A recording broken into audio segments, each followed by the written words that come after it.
نامه با نام حق آغاز کنم، نامه با نام حق آغاز کنم، قفل این در به ثنا باز کنم. لله الحمد که گویایم از او، دیده بگشاده و بینایم از او. غوطه در بحر مناجات زده، دست در دامن حاجات زده. طلبی مقصد از او می سازم، طلبی مقصد از او می سازم، جان برای طلبش می بازم.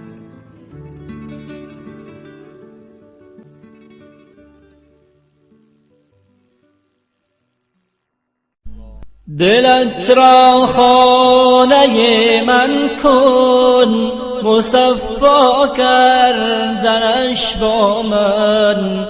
دلت را خانه من کن، مصفا کردنش با من. به من درد دل افشا کن، مداوا کردنش با من. به افشان قطره اشک که من هستم خریدارش. به افشان قطره اشک که من هستم خریدارش. بیاور ذره اخلاص که دریا کردنش با من. اگر گم کرده ای جانا، کلید خانه ای ما را. اگر گم کرده ای جانا، کلید خانه ای ما را. بیا یک لحظه با ما باش که پیدا کردنش با من. اگر درها به رویت بسته شد دل بد نکن باز آی. اگر درها به رویت بسته شد دل بد نکن باز آی. دری خانه دقل وا کن که هم وا کردنش با من. با ما گو حاجت خود را، اجابت می کنم آن را. با ما گو حاجت خود را، اجابت می کنم آن را. طلب کن آنچه را خواهی، مهیا کردنش با من. الحمد لله رب العالمين، ولا حول ولا قوة إلا بالله العلي العظيم. والصلاة والسلام على سيدنا وحبيبنا وشفيعنا محمد وعلى آله وأصحابه وأتباعه الطيبين الطاهرين. السلام عليكم ورحمة الله وبركاته. برادرای عزیز و گرامی، شما را به این روزی پرثواب و روز بندگی خدا و یکی از روزهای خیلی خوب خداوند تبریک و تهنیت میگویم و خدای مهربان خواهش و تولای آن داریم که این ساعت را خداوند از شما قبول بگرداند و هر یک امیدی که در دلهای شماست الله داناست، خداوند از شما برآورده گرداند.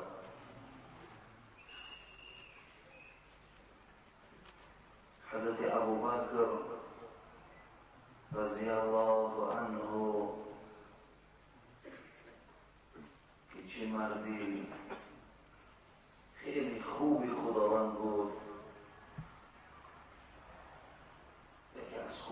های ایشان همین بود که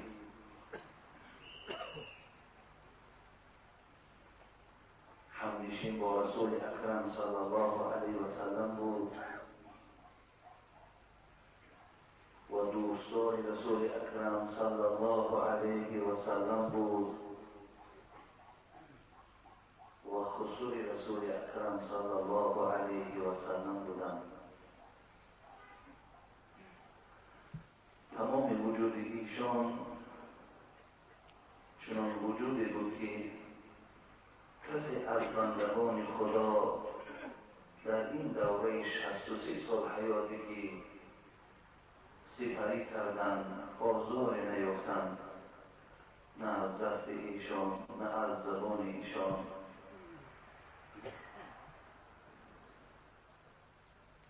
در سخنرانی خود حضرت فرمود اذا فسد اللسان بكت عليه النفوس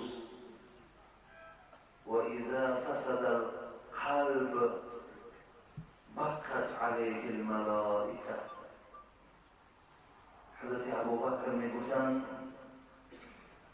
اگر زبان فساد شود همان بدن همیشه گریان است و اگر دل فساد شود تمام ملائکه ها گریان می شوند. از خدای مهربان خواهان او هستیم که خداوند زبان و دل ما را سالم و سلامت نگه دارد و از فساد شوی زبان و دل خدای مهربان ما را محافظت نماید. زبانهای ما را چنان زبانی گرداند که همگان دوستدار و اشتیاقی بر آن زبان داشته باشند و از دلهای ما خدای مهربان حسد و کینه و عداوت و بدبینی را خدای برداشته بگردانیم. ربنا لا تزغ قلوبنا بعد اذ هدیتنا وهب لنا من لدنك رحمة إنك أنت الوهاب. آمین یا رب العالمین.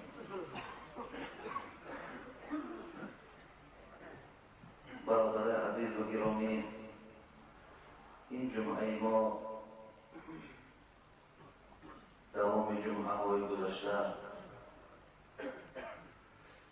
و اگر خدای مهربان برای ما مهلت دهد همین جمعه من اطراف قیام اللیل نماز شب با شما صحبت میکنم و از جمعه های آینده خدا خواهد اطراف سوال هایی که نزد من هستند برای شما جواب میگردانم. اعوذ بالله من الشیطان الرجیم. بسم الله الرحمن الرحیم. إن المتقين في جنات وعيون آخذين ما آتاهم ربهم إنهم كانوا قبل ذلك محسنين كانوا قليلا من الليل ما يهجعون وبالأسحار هم يستغفرون وفي أموالهم حق للسائل والمحروم. صدق الله العظيم. این آیت هایی که از سوره مبارکه زاریات من برای شما خواندم ما را خبردار می سازد از فیض آن کسانی که اکثر شب را به طاعت و به عبادت سپری می کنند. از شرف آنها، از فیض آنها این آیت های قرآن خبر می دهد. پیش از آنی که من تحلیل این سوره مبارکه، این آیت های مبارکه را برای شما تحلیل نمایم موافق آن تحلیل ها و تفسیر هایی که مفسرهای گرامی ما کردن، میخواستم یک چند مصرع ایجادیات حضرت مولوی را برای کسانی که نماز شب دارند خوانم و بعدا از پی تحلیل این آیت قرآن شده. خیز ای سالک به شب در ذکر حق بیدار باش. خیز ای سالک به شب در ذکر حق بیدار باش. راهی حقی غافل مشو در کار باش. همدری توبه گشاده همدری فیض ازل، یاد عصیان کن سحرگاهان و استغفار باش. روز فارغ نیستی از کسب و کار زندگی. روز فارغ نیستی از کسب و کار زندگی. شب به یاد فکر و ذکری حضرت جبار باش. از ادب نبود که او بیدار و تو خوابی دراز. از آداب نیست. از ادب نبود که او بیدار و تو خوابی دراز. درد او در دل اگر پیداست با دلدار باش.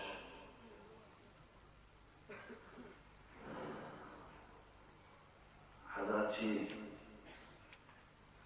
شاید حضرت مولوی این ایجادیاتی که در کتاب خود جای دادن در یکی از نمازهای تهجد خود ایجاد کرده باشد.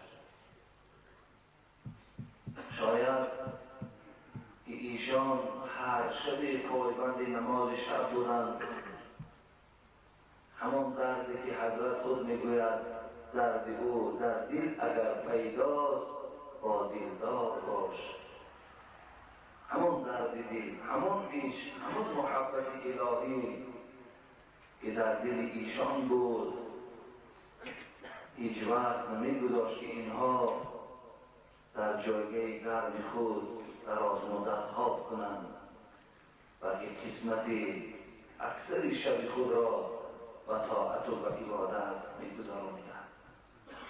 برادرای عزیز و گرامی، پدرای خیلی عزیز، جمعه های گذشته من قید کرده بودم که دوستای خدا، بنده های نیک خدا 5 وقت نماز وقتی میخواندن خود را خیلی در خجالت حس میکردن وقتی در برابر این نعمتهایی که مشاهده میکردن، در برابر این قدر ذات پروردگار، در برابر این قدر مهربانی های خداوند، 5 وقت نمازی که ادا میکردن و این سیر نمیکردن و این تشنگی خدا نمیشکستند، بلکه باز از قسم شب تا به روز و آن خدای مهربان راز میگفتند. رسول اکرم صلی الله علیه و آله و سلم در حدیث مبارک میگفتند: علیکم بقیام اللیل فإنه دأب الصالحین قبلکم. ای بنده های خدا، شما با قیام لیل باشه، شما پایبند نماز تهجد باشه، شما شب را با پروردگارتان رازجویی کنید، طاعت کنید، دعا کنید، طلب استغفار کنید. فإنه دأب الصالحین قبلکم، زیرا که این آداب تمام بنده های صالح خدا پیش از شما بود. تمام بنده های خوب خدا، نیک خدا از دوره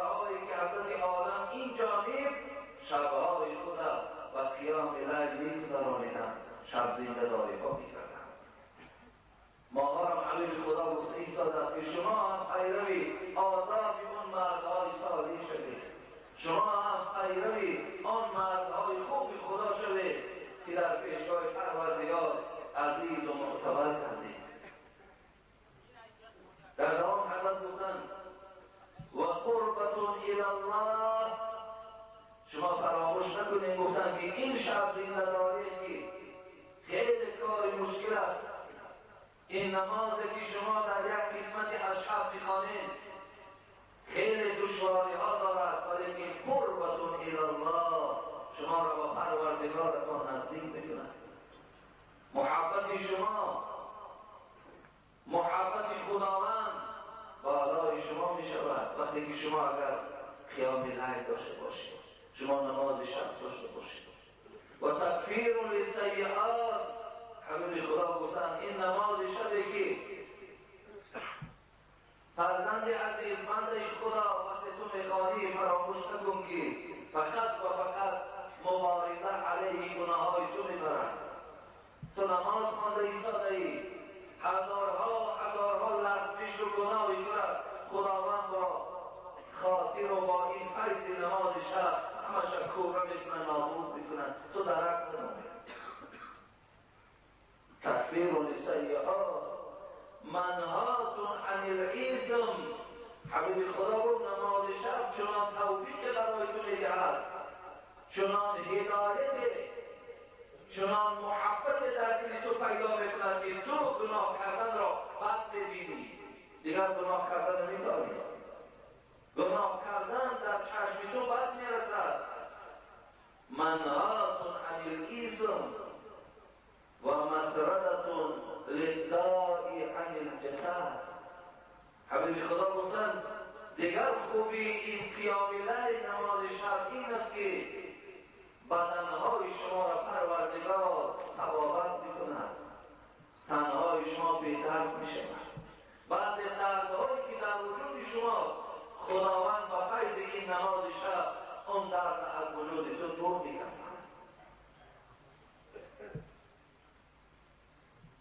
پس چرا ما در این کار میان ببندیم؟ پس چرا ما در نماز شب دل نداشته باشیم، عشق نداشته باشیم، حوث نداشته باشیم؟ سوره داریاتی که من در اول برای شما خواندم، این المتقین فی جنات و عیون، پروردگار میگوید متقی ها در جنتند، متقی ها در جنتند. متقی ها کیست؟ کسانی که از پروردگارشان میترسند، کسانی که در وجود اونها چگونه که بعد ما از ناداری میترسیم، از بیپولی میترسیم، از یک زمین لرزه میترسیم، از دوغ و پوکیزه یک بنده میترسیم، پروردگار میگوید آن کسی که به خرگی از من میترسد او متقی است، او خدا پرست است. برای خدا ترس ها پروردگار گفت ما باغها و چشمه های آماده کردیم، آخذین ما آتاهم ربهم انهم كانوا قبل ذلك محسنین. خداوند نشانه متقی ها رو میکرد، نشانه خدا ترس ها رو میگوید. برادرای عزیز و گرامی، حجة الوداع که از حج های آخر رسول اکرم صلی الله علیه و سلم بود که حتی حضرت در این حجة الوداع، حج آخری که انجام داده بود و با مردمم پناه به خدا هم کرده بود که شاید من سال آینده بین شما نباشم و همچنان شد. حضرت خیلی خطبه کلام می‌خواندند، خیلی تأکیدات زیادی کردند. یکی از همون تأکیدات که راویای تاریخ میگوید 124,000 صحابه این خطبه را گوش میکرد. بعضیا گفتن 144,000 صحابه همون زمان در مکه مکرمه بودند و خطبه پیامبر خدا را گوش میکردند. ربیعه فرزند امیه فرزند خلف که اون وقتا این بلندصداها نبود، اون وقتا آواز و این قدر مردم رسانیدن امکانیت نداشت. لیکن حضرت ربیعه سخنهای پیامبر تکرار میکرد و بلند و بلند به سوی مردم میرسانید تا همگان شنود.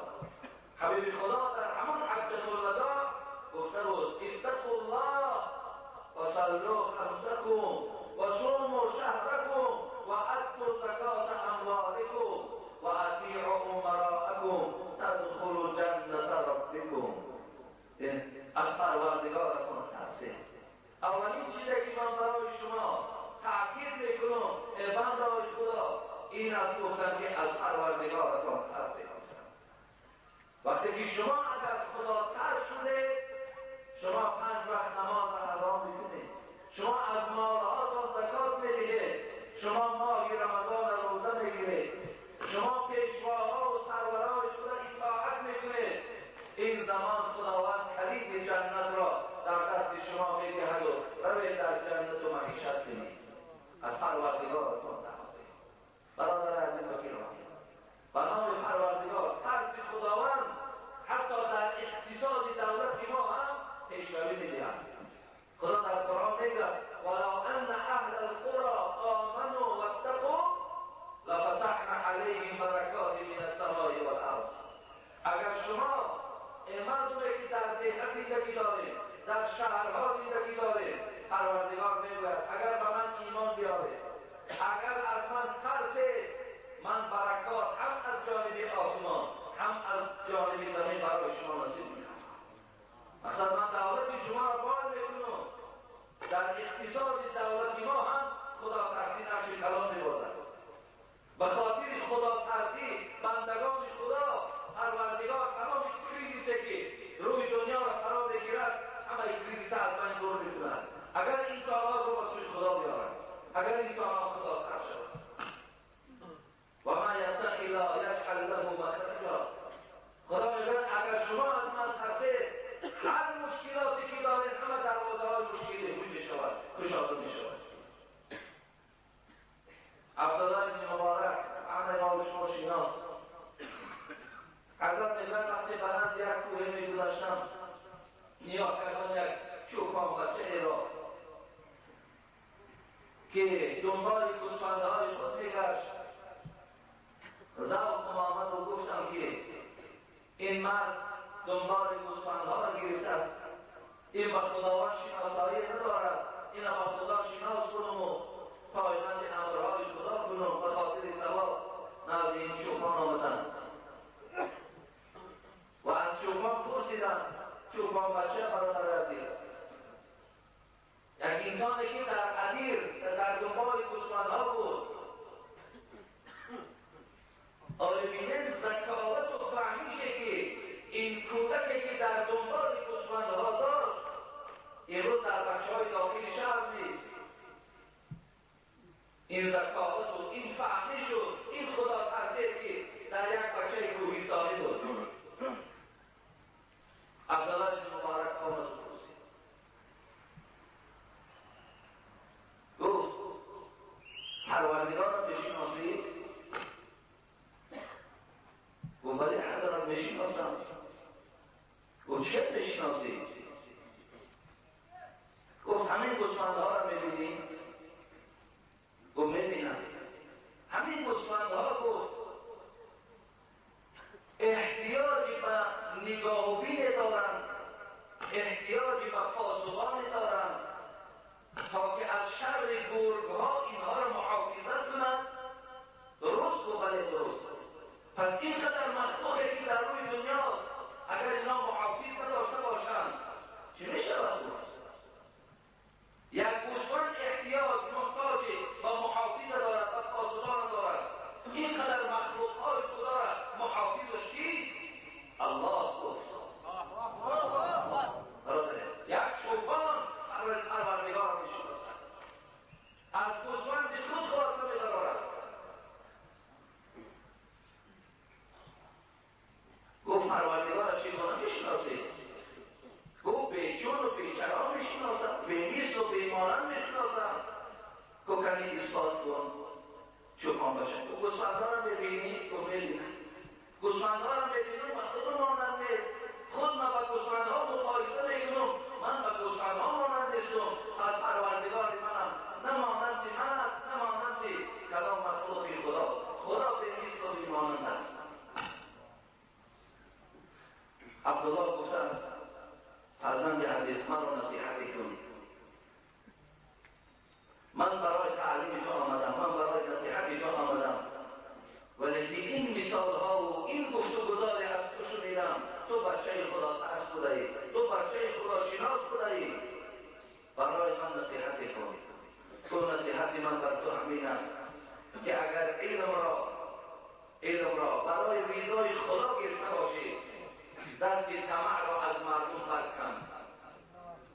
برادر عزیز، اگر علم را خاص برای رضای خدا گرفته باشی، این دست طلبیدن را از خلق جمع کن، بردار گفتن.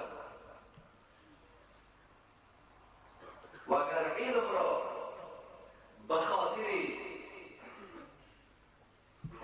جنت رفتن گرفته باشی، محبت از دنیا برکن، حضرت قبول کردن. یک چوپان خدا را بشناس، از خدا بترسی. برادر عزیز و گرامی، خداوند میگوید متقی‌ها، خدا ترس‌ها در جنت، در دل چشم‌ها هست. نشانه خدا ترس‌ها را پروردگار میگوید آنچه که به ایشان داده شود میگیرند و راضی میشوند. نشانه خدا ترس همین است، چیزی که به اونها داده شود راضی میشوند. با کمی پروردگار قناعت دارند، با بسیار دادگی خداوند مغرور نمیشوند، سرکشی نمیکنند. در آخر آیت خدا میگوید و فی اموالهم حق للسائل والمحروم. وقتی که متقی‌ها را خدا ترس را که ما مال دادیم، اسباب و انجام دادیم، مغرور نمیشوند، بلکه برای آدمای بینوا و برای بیچاره‌ها حق اعلام می‌کنند. اینا خدا ترس‌ها هستند. پروردگار در همین آیات قرآن گفتند کانوا قلیلا من اللیل ما یهجعون. خدا ترس‌ها کسانی هستند که تمام شب را به خواب نمی‌گذرانند، قسمی از شب را برای خواب می‌گذرانند، اکثر او را با دعا و با کتابخوانی و با نماز خواندن صفت می‌کنند. این نشانه آدمای متقی است. برادران عزیز و گرامی، خوش به حال آن کسانی که خودش را برای از زمره اینها، از صف اینها گردانیدن کوشش می‌کند که این نشانه ها را در خودش احیا کند، در خودش زنده کند. حضرت معاذ رضی الله عنه که صحابه جلیل القدر رسول اکرم بود که حبیب خدا گفتند مهربانترین امت من بر امت من ابوبکر صدیق است، سخت‌ترین در امرهای پروردگار عمر رضی الله عنه است و از همه دیده با حیاترین امت من عثمان علیه السلام است. این حدیث از جامعه ترمذی می‌گذرد و در تمام گفتند و اعلمهم بالحلال والحرام معاذ ابن جبل. داناترین امت من در باب حلال و حرام معاذ ابن جبل است. همین حضرت معاذ رضی الله عنه میگوید که قلت یا رسول الله اخبرنی بعمل یدخلون الجنة و یباعدون من النار. عجایب سوال میدادند، چی چیزهای خوبی از پیامبر خدا میپرسیدم. نزد پیامبر خدا آمد پرسیدم ای حبیب خدا آیا عملی هست که انسان از جنت برد؟ آیا عملی هست که انسان از جنت برد و از عذاب پروردگار او را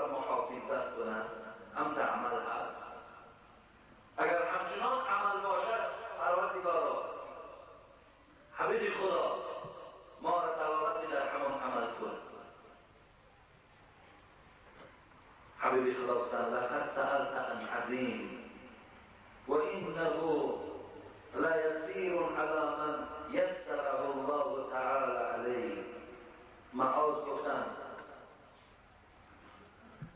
این آسان است برای آن کسی که پروردگار برای آسان گرداند.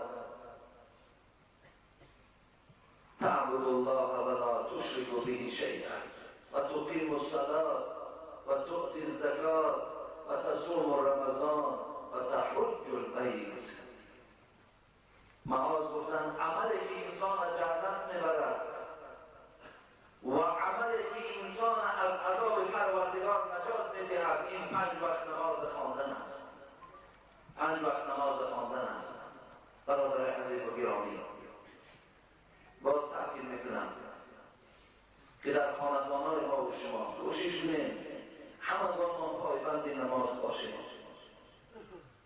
هر کسی که در خاندان ما و شما در گرد سفره ما و شما می نشیند، در گرد دسترخوان ما و شما می نشیند، از دسترخوان ما و شما چای خوراک می نوشد، باید که پایبند نماز باشد، باید از نماز دور نباشد. رسول اکرم صلی الله علیه و سلم مروا اولادکم و هم ابناء 7 سنین و ضربوهم و هم ابناء 10 و فرقوا بینهم فی المضاجع. برادر عزیز، 7 ساله شد فرزندانتان، حبیب خدا میگوید امر به نمازش کنید. 7 ساله سخن پیامبر ما هست. 7 ساله شد امر به نماز کن. تا 7 سالگی الله که فرزند ما و شما باید خدا را شناسد. خدا چی ذات است؟ ماها باید فرزندکان را در رو برو ما شناسیم و کورس فرزند عزیز تو را کی آفرید؟ و باید گفت الله. پدر و مادر تو را کی آفرید؟ الله. این دسترخوانی که میبینی پر از ناز و نعمت است. این ناز و نعمت، این رزقی که برای ما جدا کرده است، کی جدا کرد؟ الله. فرزند عزیز، وقتی این ناز و نعمتی که ما تو میخوریم و راحت میکنیم، پس پیدا کنندش که الله باشد. الله را دوست نداری؟ بله دوست نداری. دوست داشتن الله را در دل ما جای کنیم. آیا کدام ذات است که تو را در عمل جا می‌بیند؟ الله است. این را فرزند را باید متعلم دید. حبیب خدا 7 ساله شد امر به نماز کنید، در نماز شما قائم باشد. 10 ساله شد و نماز نخواند، شما یک کیلچه را گرفته و او را تهدیدش کنید، ضربش کنید، هر ثانیه‌اش تا که نماز خواند. و حبیب خدا بودن جایگاه خواب رو هم جدای کنید.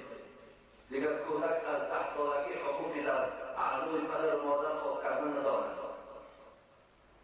بچه های ما و شما در پهلوی خواهرای خود در این 30 سال دیگر حقی خواب کردن ندارد. جایهای خواب جان جدا بشن.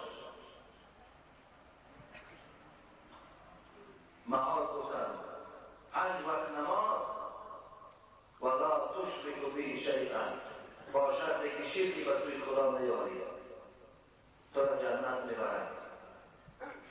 و این چنین ماه مبارک رمضان روزه داشتن، اگر مالدار باشی زکات ده. برادر عزیز و گرامی، از مال زکات جدا کن. اگر شرایط داری رو خانه کعبه را زیارت کن.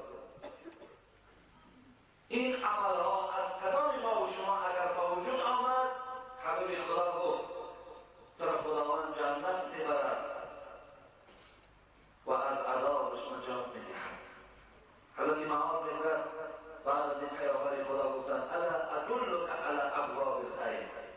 معاذ و دروازه‌های خیر تو را خبر دهم. الصوم جنة. گفتن روزه برای تو سپر میشود در روز قیامت. الصدقه تطفئ الخطیئه کما یطفئ الماء النار. یکی خیر احسانی تو خطاهای تو را چگونه که آب آتش را خاموش میکند همچنان خیر احسان تو همه خطاهای تو را نابود میکند، میسوزاند، ناپیداش میکند. و صلاة الرجل فی جوف اللیل، سیوم دروازه خیر حبیب خدا گفتن نماز شب وقتی که تو اگر با او پایبند باشی. بعد از آن میگد آیتی تتجافى جنوبهم عن المضاجع را خدا حبیب خدا میگه تلاوت کرد. یکی از درهای خیر این نماز شب بود است. برادران عزیز و گرامی، رسول اکرم صلی الله علیه و سلم در حدیث مبارک میگفتند که راوی این ابو هریره است: یعقد الشیطان على قافیة رأس احدکم اذا هو نام ثلاث عقد. برادران عزیز، وقتی که ما گفتن میخوانیم و بعدا به خانه هامون میرویم، بعد از آن وقتی که ما در جایگاه های خوابمان غلطیده خواب میکنیم لیکن نیتی نماز تهجد نداره، نیتی نماز شب نداره، حبیب خدا گفتن شیطان در آخران از قسم کردن شما وقتی که خواب بود 3 گره میزده است. کیفیت گره زدن خدا خودش میداند. فقط صاحبای کتاب میگوید که یکی از موضعهای با قوت برای انسان که همین پس گردن است، همین موضع را 3 گره میزده است. حبیب خدا میگوید ثلاث عقد یضرب على كل عقدة عليك لیل طویل فرقود. میگن هر گاهی که اگر یک گره میزند در گره یکمش میگفته است، هم دعا میکرد شیطان، میگفته است که علیک لیل طویل فرقود، برای تو خوابی دراز شیرین تا صبح باد خواب کن. یک گره میزده است. دوم گره همچنان خواب کن، خوابی دراز، خوابی خوش و شیرین برای تو باد به بیداری شب. دوم گره رو میزده است. سیوم گره رو همچنان برای ما خواب شیرین تمنا می‌کرده است، خوابی بیداری شب تمنا می‌کرده است. 3 گره رو میزده است. حبیب خدا در دوام چی میگه؟ فین قصه فضل، وقتی که بعد مومن پروردگار یکی بیدار می‌سازد، ساعت 2 شب بود، 3 شب بود، یکی ما را بیدار کرد خداوند. همین حالت تو از جا خیستی. ببینید وقتی که می‌خیزی فذكر الله تعالى انحلت عقدة، وقتی از اینجا خیستن برابر و خاطر نماز تهجد حبیب خدا گفت یکم گره کشاده می شود. وقتی تو از خواب خیستی فذكر الله، از جا خیستی و سبحان الله گفتی، الله اکبر گفتی، بسم الله الرحمن الرحیم گفتی و از جاگه خواب خیستی یکم گره کشاده می شده است. و این توضع انحلت عقدة، وقتی که تو میرفت طهارت میکرده، طهارت که تمام کردی خداوند دویم گیره پس گردن ترک شاده میکرده است. فإن صلى انحلت عقدته كلها. حبیب خدا گفت وقتی که در نماز راست شدی و آغاز نماز که از تو سر زد، سیوم گیره هم از تو کشاده میشده است. فأصبح نشيدا طيب النفس وإلا أصبح خبيث النفس كسلان. حبیب خدا گفت وقتی که انسانی که نماز تهجد خواند و این گره هایی که در پس گردن داشت، وقتی که بخاطر این نماز و طهارت و خیستن به نماز شب کشاده که شد، خداوند او را سحر همچنان بیدار می‌سازد که خیلی یک طبیعت خوش دارد، یک طبیعت نیک دارد. ولی وقتی که همون خوابی در روز وقتی اگر بیدار شد خبیث نفس و تبیان کسران بسیار تنبل است، بسیار ناراحت است، بسیار خود ناخوش حیث میکرده است. ببینید حتی خیستنی قسم شب برای نماز تهجد هم بر بدنهای ما سبکی میآورده است، در بدنهای ما تباغت میکرده است. در دوام رسول اکرم صلی الله علیه و سلم که عبدالله بن سلام میگوید اولین باره که رسول اکرم مدینه آمد از مکه، اولین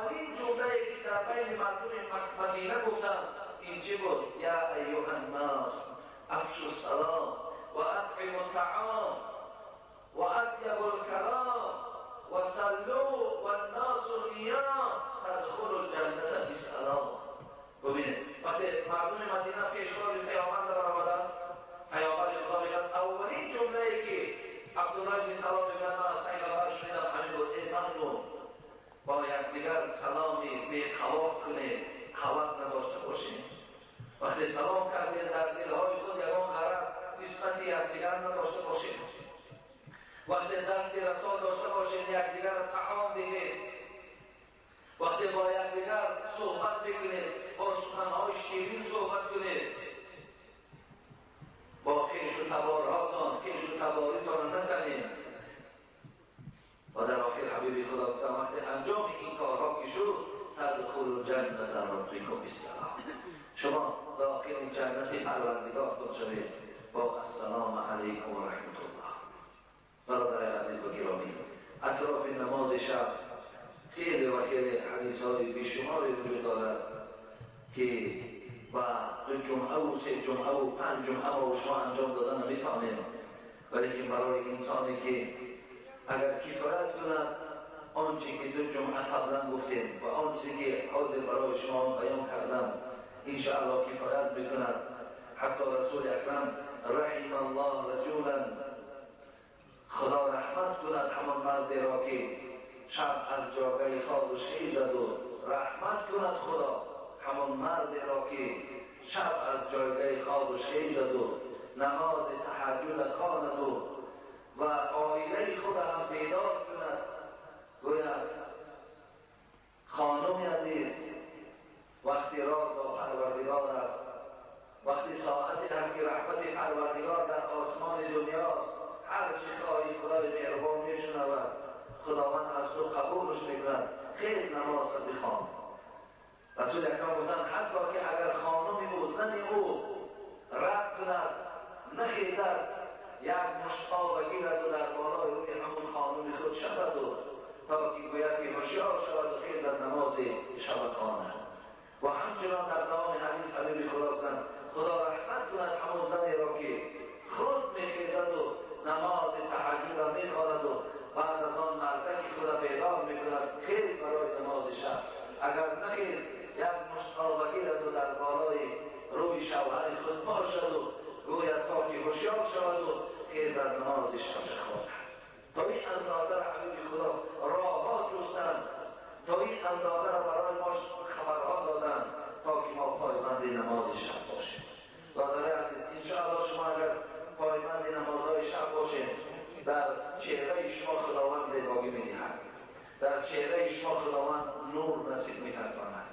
انشاءالله کارهای شما را آن کارهایی که در دنیا داره در معامله دنیایی داره همه را پروردگار مهربان مشکلاتاش را دور می‌کند وقتی که شما اگر نماز شب داشته باشید. نمازهای شب شما اذان ندارد، قامت گفتن ندارد، اینا نمازهای نافله هم ندارد. اگر خوانید ثواب میگیرید، نخوانید هم گناهگار نمیشید، ولی که خواندنش برای ما افضل است، ولی که ادا کردنش برای ما خوبتر است. زیرا هر چی ثوابی که از این دنیا ما میگیریم برادر عزیز خیلی کم و کم است در برابر آن محشرگاهی که ما و شما را راست میکنند، در برابر آن سوال و جوابی که ما و شما را در داخل قبر میکنند. زی خاطر چقدر اگر ما توشه هامون بقوت باشد، چقدر اگر ما را تیاری هامون بیشتر باشد، این برای ما و شما عزت میبخشد، این برای ما و شما راحت میبخشد. شما میتوانید دو رکعت خوانید. نمازهای تهجد حبیب خدا دو رکعت گفتند. حتی گاه پیغمبر خدا که نماز تهجد در شب میگفت خواندن میتوانید که در صحیح مسلم روایت مسلم است در روز میگوید 12 رکعت قضا میداشتند. اگرچه برای پیغمبر خدا نماز تهجد فرض بود، برای امتاش نافله است. دو رکعت میخوانید. چند تایی که دو قوت دارید، دو تا میخوانید، 6 تا میخوانید، 8 تا میخوانید، 10 تا میخوانید، 20 تا میخوانید. خدا رحمت کند انور کشمیری در فیض الباری شرح صحیح بخاری میآورد که یعنی هیچ حد ندارد، چند رکعتی که انسان اخلاص دارد، محبت دارد، خواهش دارد، خواندن گیرد، ثواب نماز تهجد خدا در نامه اعمالتان. حتی دو تا هم که خوانید کفایت میکند از گردنتان ساقط میشد. حتی شما اگر از شب باری نداشته باشید، بعد نماز گفتن دارم که اگر 2 رکعت خوانید خوابم بگیرید همون ثواب را بگیرید، ولی که اون فضل و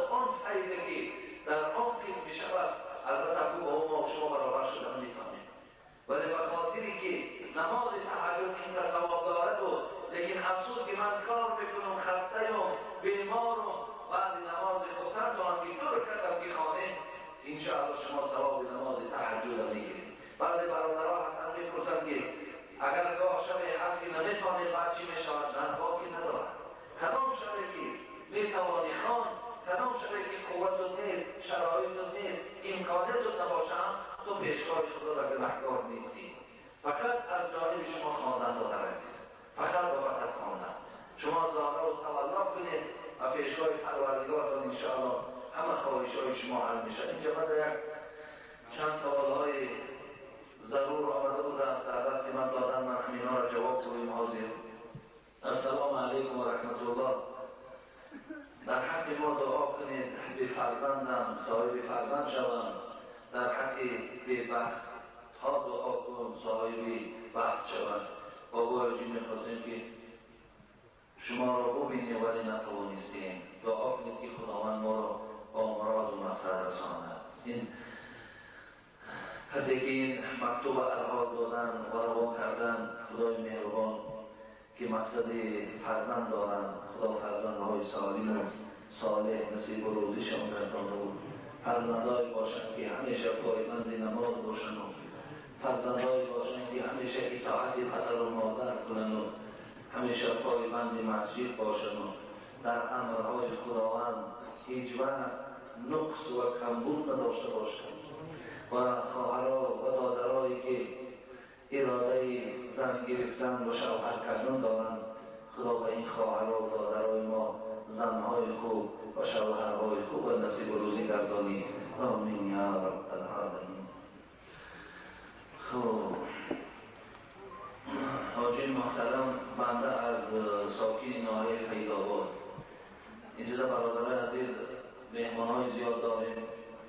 برادران از شهر نو، از اینجا یک گروه برادران گفتن از شهر نو آمدیم.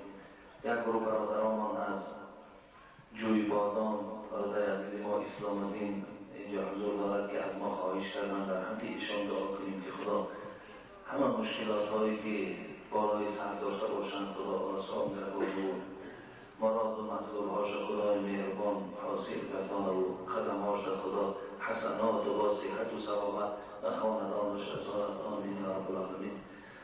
و برادران ما از ناحیه عشق آمدن، دیگر برادران از ایثار آمدن و همگانشان دعا خواستند خداوند این عبادت را از اونا قبول گردانه و همه آرزوهایی که در دل دارند الله داناست. خدا با فضل و کرمش حاصل گردانه و صحت و سلامت باز به خاندانشان رساند. آمین یا رب العالمین. برادران عزیز از ناحیه فیض‌آباد آمدند و نامشان نویساندن اینجا و از شما احترام زیاد پرسیدنی میخواستم که اسلام نسبت زنهای بی‌فرزند که به اجازه و یا به اجازه شوهر و واسطه سوزنداروی طبیبان حامله‌دار میشوند چه میگوید؟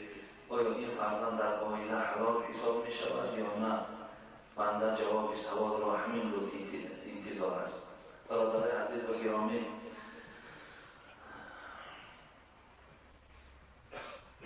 این دادن ما خواهش و فکر محمد فهمیدیم، یعنی با طریق سنتی حامله دار کردن زنها هست. راههایی که از نطفه خود مرد میگیرن، یعنی وقتی که در زن کودک نمیشود طبیبان میگویند که اگر ما با طریق سوزندار و با طریق من اوکال گوییم، اگر از نطفه مرد گیریم و در رحم تو جای کنیم تا حامله دار میشویم. این حالت درست است.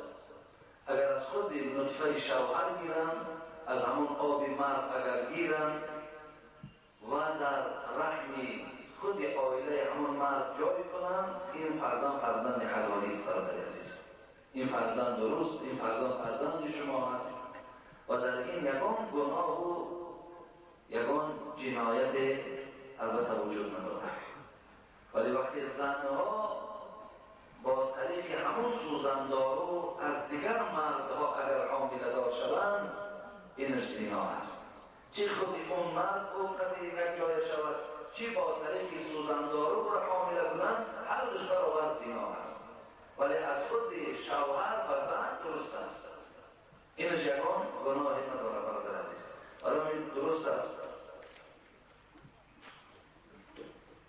بسم الله الرحمن الرحیم. السلام علیکم حاجی مرزا و اهل نمازخوان‌های نماز جمعه.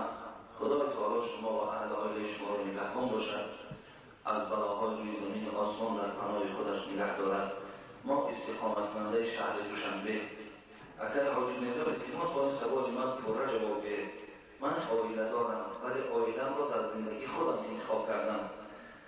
پدر و مادرم دیگر دختر را بر من پیشکش کردند. خب مرا مجبور کردم که زنت را سر ده، حالان که من از او یک فرزند دارم و باز عائله‌ام 8 ماه حامله‌دار است. خلاص من را مجبور کردند و من باشم از حال و غضب بسیار به مادر عروسم تلفن کرده گفتم که نام عائله‌ام را پوره نگرفته، گفتم که 3 طلاق کردم.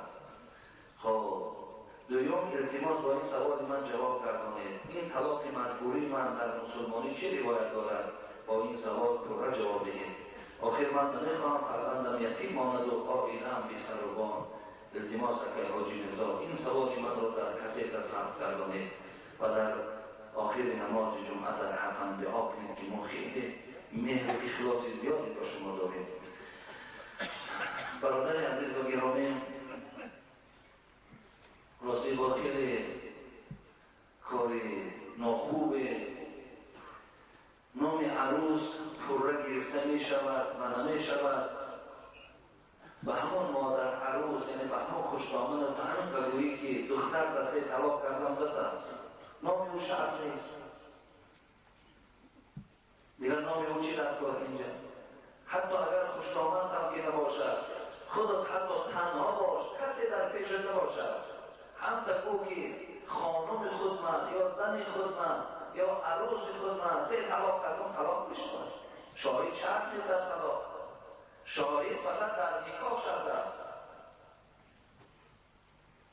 و غیر زنگیر 2 مرد حضور شرط است، لیکن در طلاق شاهد شرط نیست. خواه با طریق مکتوب میگویی، خواه با طریق اینترنت میگویی، خواه با دست کدام رفیق پیغام بکنی، خواه با طریق تلفن بگویی، همش طلاق است. طلاق واقع میشه. برای این برادر عزیز، امروز در جامعه ما، در همین شرایط ما، به حضور پدر و مادر نکاح درست نمیشود.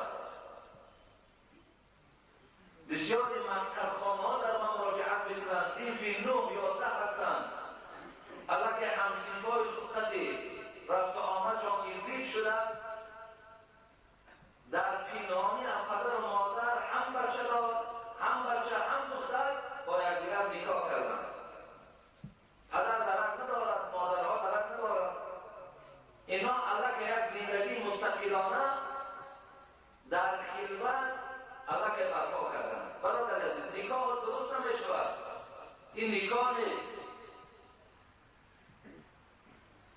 و امروز آن شخصانی که این گونه نکاح‌های خلوتی را انجام می‌دهند، امروز حتی جنایت است، امروز در جنایت کشیده می‌شوند.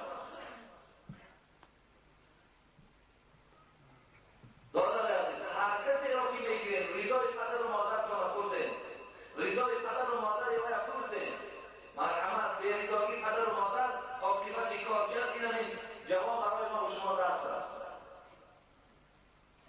پدر راضی نبود، مادر راضی نبود، باید این دختر این جوان بگیرید.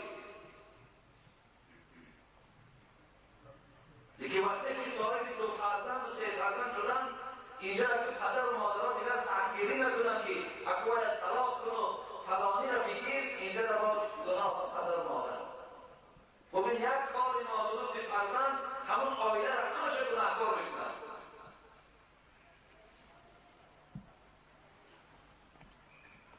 برای برادر عزیز، شما در مرکز مراجعت کنید، من در باب طلاق و کسی چیز فتوا داده نمیتوانم.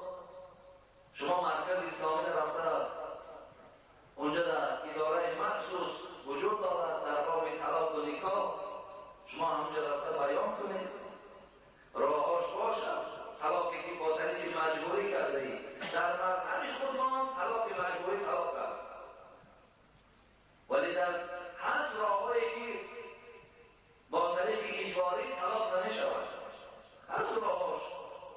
لیکن این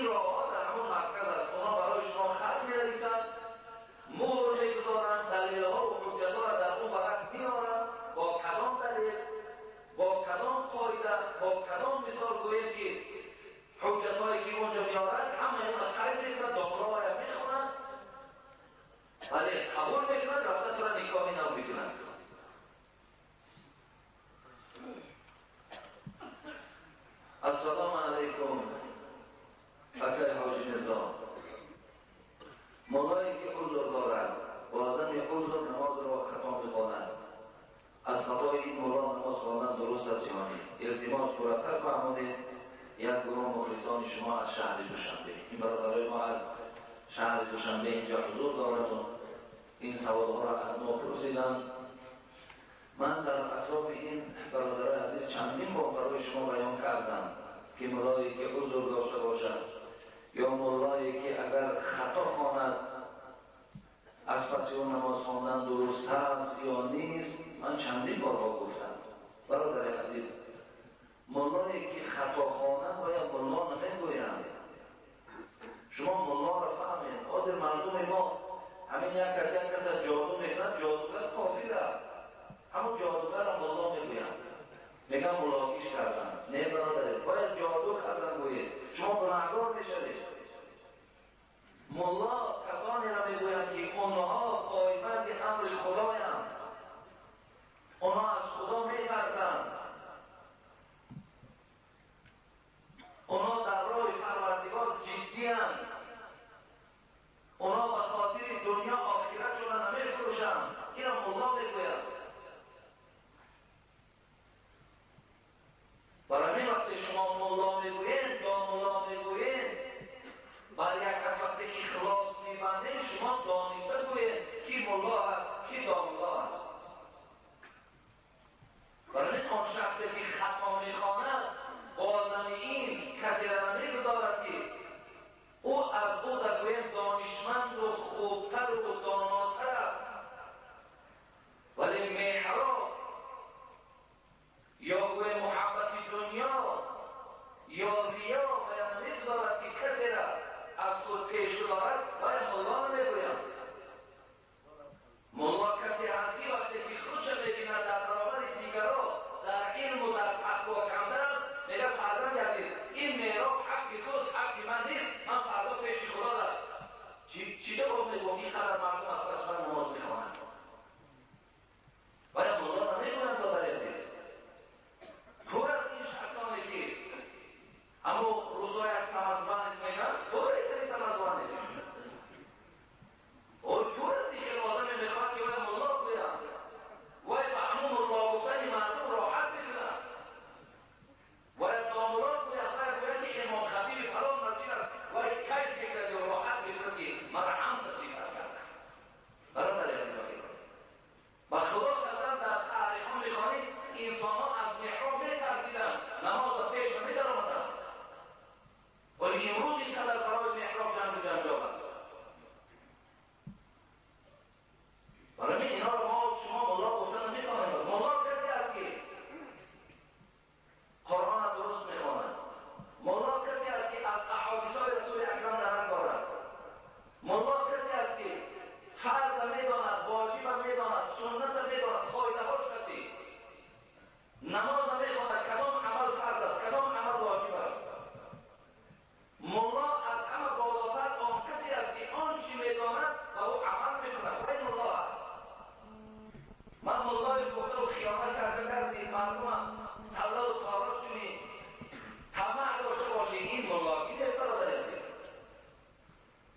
گفتم محمد صاحب ایرانی مشهور صاحب فریدی فضل عمامه ابزاهی اکو سرش کلام باشه بود، سر و فارمش زیبا و خوشبو باشه، و سر و فارمه و بسره کلام انسان نورا می شود. حضرت گفتن محمد صاحب ایرانی خود چه گفتن؟ صاحب گفتن یکی مبادای همتر سرده های کلام دیدی و جیلک های زیبا دیدی و لیکن در داخل چیز از معرفت وجود نداشته باشد تو گرفته اونها نشد. مخور صاحب فریبی فضل عمامه زاهی که در گنبد به مغزی صدا بسیار میپیچد. گنبد را نگاه کن مغز ندارد که صدا شنوی. برای این محراب جایی از برادر عزیز، محراب جایی حقیقت بیان کردن است. محراب جای تعلیم دادن بنده های خداست، نه جای افتخار است، نه جای طمع است، نه جای دو است.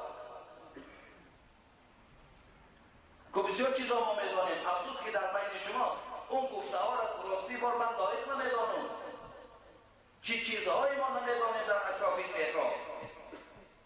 ولی این قدر میگم که برادر عزیز خطا داری، بی‌سوادی، حقی تو فقط از پس ملا نماز خواندن است. تو حقی پیش در آمدن نداری، گناهگار میشوی به خدا قسم. امروز بنده‌های خدا و حق به غیرتی هستند که یک آدمی بی‌سواد چه از سر بیرون شد فلانی را اعلام کنید از جاش نماز خواندن کرد. و قوم شما هزارها آدمی، صدها آدمی یکدیگر کسی مشورت کنید چینید گویید که برادر عزیز که ما نماز میخوانیم، این نماز توشه آخرتی ما هست. همین برادر عزیز ما که اول به خوبی نگوی، به خوبی که نشد و قبول نکرد، بعدا یک مشورت بگیرید، یک مجلس بگیرید، یک آدم خوبی با تقوا را پیش می‌دارید، از پس نماز خواندن بگیرید. به این جنگ من، به این جنجال من یا به این سخنهای سخت من هیچ‌وقت اون محراب را نمی‌پردازد. و کار شما را برادر عزیز. من این قدر که حقیقت آنچه که است بیان می‌کنم که فردا باز برای خود می‌یابم مسئولیت باقی نماند. لیکن حل این کارا به دست شما است. خب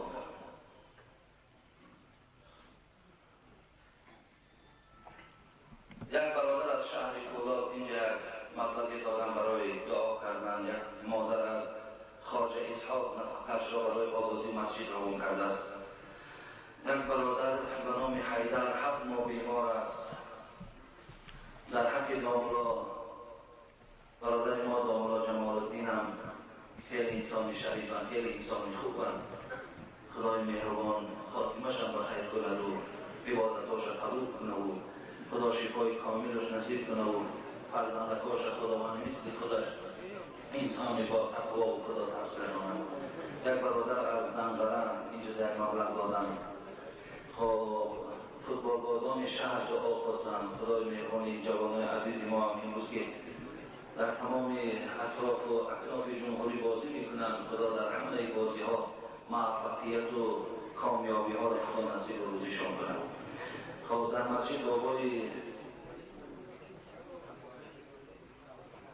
مسجد بابای شیخ عبدالصمد اشتراک دارد. فرزند بابای آخوند ملاصفر در حق اسلام خدمت‌های زیاد کردند. دعا کنید مرحوم معصوم داملا عبدالفیض برادرشان برادر بابای شیخ عبدالصمد هم همینجا اشتراک داشته‌اند. خدای مهربان بابای شیخ هم خاتمش بخیر ایمانش به سلامت گردانده بود. خب خداوند آن خدمت‌هایی که این اولاد اجداد در اسلام کردند خدا همگانشان قبول گردانده بود. فردای قیامت خدا از جمله خادمای اسلام سربرداشتن و موفقشان گردانه. برادر ما سفرعلی برای طهارتخانه پایافزار آورد. دعا کنید صاحب فرزند خوب شود و پدرش را خدا توفیق عطا کند. خدا این برادر عزیز ما را خیر احسانش قبول گردانه و پدرش را خداوند توفیق و هدایت نصیب و روزی گردانه. خب در حق بیماری ها بابای حسن دعا کنید. خب برادرای بابای حسن هم جراحی کردن از این محله. خداوند شفای کامل و شفای عاجل نصیب کند و برادرایی که کارمندی میلیسه هستند در همین بیرون روز مولود چه خدمت‌های خوبی کردند در همین شهر، در همین مسجد. خیلی و خیلی خدمتاشون قریب یک روز پیش نصیحت‌های خوب می‌دادند، بسیار دستگیری‌ها می‌کردند. خداوند بازم توفیقشان مستحکم‌تر گردانده و خدا در دلشان بازم محبتی الله و رسول بیدار نگه داره و این خدمت‌های نیکی که برای این برادرای مسلمان هاشون می‌کند خداوند در نامه اعمالشان کتابت فرماید. آمین یا رب العالمین. در حق برادرایی که در صندوق خیریه احسان می‌کنند و سبب آبادی و پیشرفت این مسجد می‌شود، خداوند همه این بندگانی که نام بردیم خیر احسان‌هاشون قبول گردانی و مراد و مطلوب‌هاشون پروردگار را برآورده گردانی و همه گذشتگانی که دارند رحمت و مغفرت بگردانی. و خدای مهربان خواهشی ما بندگانت این است که این جمعه از ما قبول بگردانی و همه این بندگانی که اینجا حضور دارند از ثواب این نماز، از ثواب این موعظه‌ها در نامه اعمالشان خداوند کتاب را